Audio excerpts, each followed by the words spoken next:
गर्मियों की दोपहर में गांव के चौराहे पर कुछ किसान बैठे हुए थे। उन सब के चेहरे पर फिक्र और थकान झलक रही थी। जमींदार के गुंडे गांव में घूम रहे थे। अशोक के कोने में अपनी बीवी लीला से बात कर रहा होता है। लीला, ये भैरव सिंह हमारी जान तक ले लेगा। जमीन छीनकर वो क्या करेगा? अगर जमीन पे कुछ उगेगा ही नहीं तो उसकी खुदगर्जी किस काम की? अशोक, गुस्से से कुछ नहीं होगा। हमें अपनी जमीन बचाने के लिए कोई और तरीका ढूंढना होगा। कौन सा तरीका लीला? बारिश नहीं हुई, फसल नहीं उगी, अब हमारी बंजर जमीन पर कुछ भी नहीं बचा। अब इस कस्बे में रहना मौत को बुलाने जैसा है। तभी गांव के मुखिया रामदास पास आते हैं। अशोक, तुम ठीक कह रहे हो। भैरव सिंह ने कस्बे को जहन्नुम बना दिया है। लेकिन बेटा, अगर तुम जैसे लोग भी हार मान गए तो इस कस्बे का क्या होगा? चाचा, मैं लड़ना चाहता हूँ, लेकिन कैसे? मेरे पास तो कुछ भी नहीं बचा। तुम्हारे पास तुम्हारी मेहनत और जुर्रत है अशोक, ये बात भूलो मत। अशोक चुप हो जाता है, लेकिन उसकी आंखों में सवाल और गुस्सा साफ नजर आता है। अगले दिन अशोक थका हुआ जंगल के किनारे बैठा था। उसके चेहरे पर फिक्र की लकीरें थीं। अचानक उसे दरख्त के पीछे से किसी के चलने की आवाज आती है। एक बुजुर्ग आदमी लकड़ी का सहारा लिए धीरे धीरे अशोक के करीब जाता है। क्या कर रहे हो बेटा? आप कौन है? और इस खौफनाक सी जगह पर आप क्या कर रहे हैं? मैं एक मुसाफिर हूँ, लेकिन तुमसे ज्यादा खोया हुआ नहीं हूँ। लगता है तुमने अपनी जिंदगी से हार मान ली है। हार तो मान ली है, जिसके पास कुछ बचा ना हो। मेरा जमीन बंजर है, मेरा खानदान भूखा है और जमींदार ने मेरे से सब कुछ छीन लिया है। अब हार ही एक दूसरा रास्ता है। हारने वाला नहीं, लड़ने वाला दुनिया बदलता है। तुम एक किसान हो, किसान में जमीन को बदलने की ताकत होती है। ताकत? मेरी जमीन सूखी है, उसमें कोई ताकत नहीं बची। तो जमीन मैं दूंगा, ये लो 3 बीज। ये अपनी जमीन की तासीर में बो देना और याद रखना, जो उगेगा वो तुम्हारी किस्मत बदल देगा। बुजुर्ग 3 छोटे छोटे बीज अशोक के हाथ में रखता है। ये बीज क्या करेंगे? ये कोई जादू है? जादू और मेहनत में फर्क तुम्हें जल्दी ही नजर आएगा, लेकिन याद रखना, जो चमकेगा उसे संभाल पाना आसान नहीं होगा।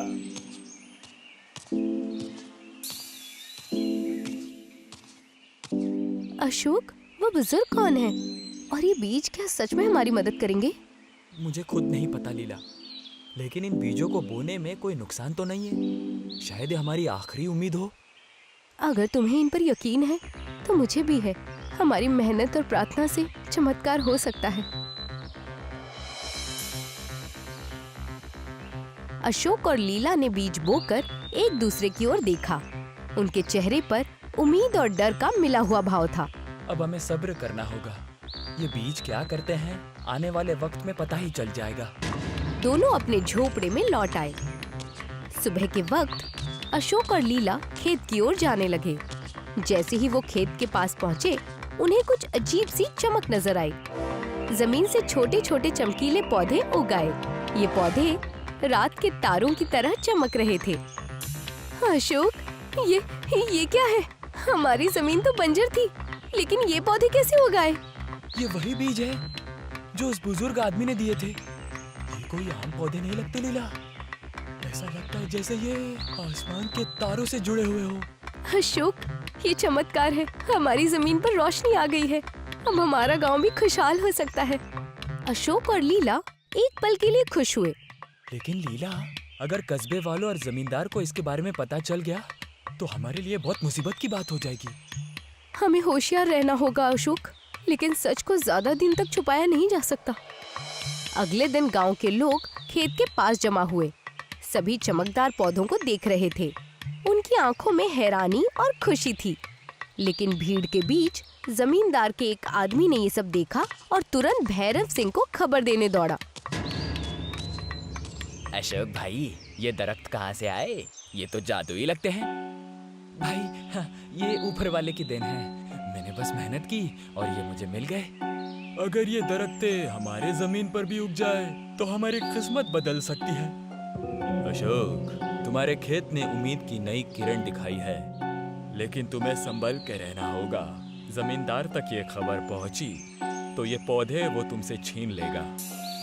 अशोक कुछ कहने ही वाला था कि दूर से भैरव सिंह और साथी आते हुए नजर आए। भैरव सिंह अपने आदमियों के साथ खेत पर पहुंचा।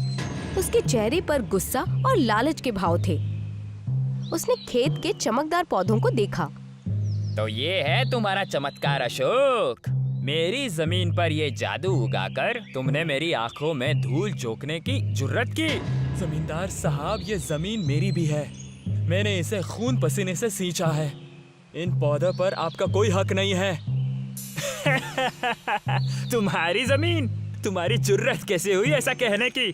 ये पूरा कस्बा और हर खेत मेरी जागीर है। अब ये चमकीले पौधे भी मेरे हैं। जमींदार साहब, भगवान की देन को कोई इंसान अपनी जागीर नहीं बना सकता। ये पौधे मेहनत और विश्वास का फल है। आप चुप रहिए, मैं जो चाहूंगा वही होगा। आज से ये जमीन मेरी है। अशोक, अगर तुमने शैतानी की तो अंजाम भुगतने के लिए तैयार रहना। भैरव सिंह ने अपने आदमियों को पौधों को उखाड़ने का आदेश दिया। अशोक और लीला ने बीच में आकर रोकने की कोशिश की। गांव वाले अशोक का साथ देने आए, लेकिन जमींदार के गुंडों ने हथियार निकाल लिए। जमींदार साहब, ये ठीक नहीं है। गरीबों की जमीन छीनने से आपको कुछ नहीं मिलेगा। मुझे सोना मिलेगा, समझे? ये पौधे कोई आम चीज नहीं है। मुझे इनकी चमक से खजाने की खुशबू आ रही है। जमींदार ने आदमियों को पौधे उखाड़ने के लिए छोड़ दिया और वहाँ से चला गया। अशोक और लीला परेशान हो गए।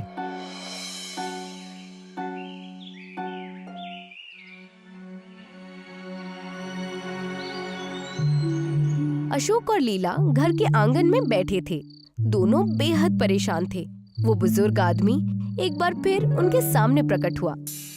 अशोक, मैंने तुम्हें पहले ही कहा था, दरख्तों की चमक तुम्हारी मेहनत का फल ही नहीं, बल्कि एक रहस्य का दरवाजा है। कौन सा रहस्य? ये पौधे नक्षत्र लोक का दरवाजा खोलते हैं। उस लोक में एक खजाना छिपा है, लेकिन खुदगर्ज से भरे इंसान वहाँ नहीं पहुँच सकते। अगर ऐसा है तो जमींदार वहाँ भी पहुँचने की कोशिश करेगा। हमें क्या करना होगा? तुम्हें नक्षत्र लोक का दरवाजा खोलना होगा, लेकिन याद रखना, जो वहाँ जाएगा उसे अपने मन की हकीकत का सामना करना होगा। अशोक और लीला ने एक दूसरे की ओर देखा।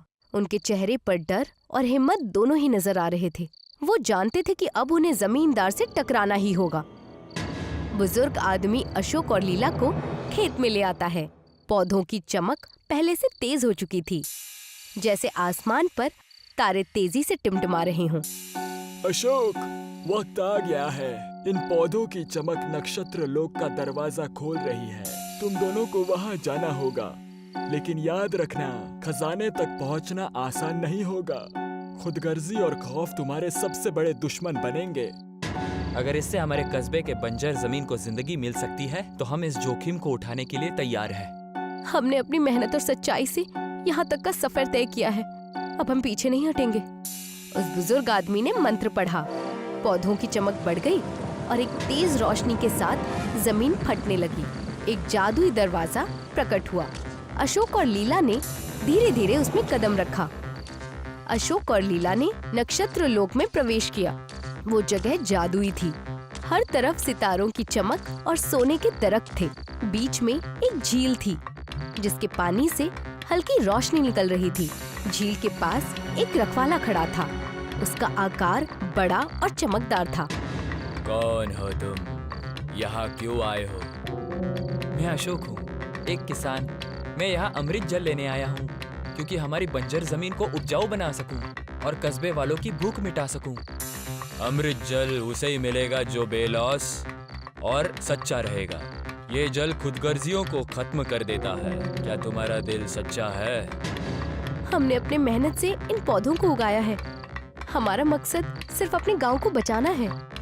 रखवाला मुस्कुराता है, लेकिन तभी नक्षत्र लोक में तेज आवाज गूंजी। भैरव सिंह और उसके आदमियों ने जादुई दरवाजे के जरिए प्रवेश किया। तो यही है वो खजाना। अशोक, तुम बेवकूफ हो। ये खजाना अब मेरा है। इसे मैं सोने और पैसों में तब्दील कर दूंगा। अमृत जल खुदगर्जियों के लिए नहीं है। अगर तुम इसे छुओगे तो ये तुम्हारा खात्मा कर देगा। कोई मुझे नहीं रोक सकता। मैं इसे कैसे भी करके हासिल करूंगा। भैरव सिंह झील की ओर बढ़ा। जैसे ही उसने अमृत जल को छुआ, झील का पानी आग की लपटों में तब्दील हो गया। भैरव सिंह और उसके आदमी चीखते हुए खत्म हो गए। अशोक और लीला ने डरते हुए सब कुछ देखा। देख लिया, खुदगर्जियों का यही अंजाम होता है। देखा और समझा भी, लेकिन हमारा मकसद केवल अपने कस्बे की भलाई है। क्या हमें अमृत जल मिलेगा? तुमने अपनी सच्चाई और बेलौस से इसे पाने का हक तुम्हें मिला है। ये लो। रक्षक अशोक को एक सुनहरी मटकी में अमृत जल देता है। अशोक और लीला वापस गांव लौट आए। उन्होंने अमृत जल अपनी जमीन पर छिड़का। देखते ही देखते बंजर जमीन पर हरियाली फैलने लगी। खेतों में फसल उगने लगी। गांव के लोग खुशी से झूम उठे। अशोक, तुमने हमारी उम्मीद को हकीकत में बदल दिया। अब ये कस्बा फिर से आगे बढ़ने लगेगा। ये हमारी मेहनत और सच्चाई का फल है। हमें तो बस अपनी ताकत पर यकीन करना था। और ये भी समझना था कि लालच से कुछ नहीं मिलता, लेकिन निस्वार्थता हमेशा रंग लाती है। गांव के लोगों ने अशोक और लीला का शुक्रिया अदा किया। गांव में हर कोई खुश था। अशोक और लीला खेत के पास थे। वो बुजुर्ग आदमी एक बार फिर उनके सामने प्रकट हुआ। आप कौन है बाबा, और आपने हमारी मदद क्यों की? अशोक, मैं नक्षत्र लोक का रखवाला हूँ। सदियों से मैं जमीन पर घूमता हूँ और उन लोगों की तलाश करता हूँ जो सच्चाई और बेलौस के साथ अपनी जमीन और जिंदगी को संवारने का ख्वाब देखते हैं। लेकिन हमें ही क्यों चुना? क्योंकि मैंने तुम्हारी मेहनत और सच्चाई को देखा था। तुम्हारे जैसे लोग ही अमृत और नक्षत्र लोक की शक्ति का सही इस्तेमाल कर सकते हैं।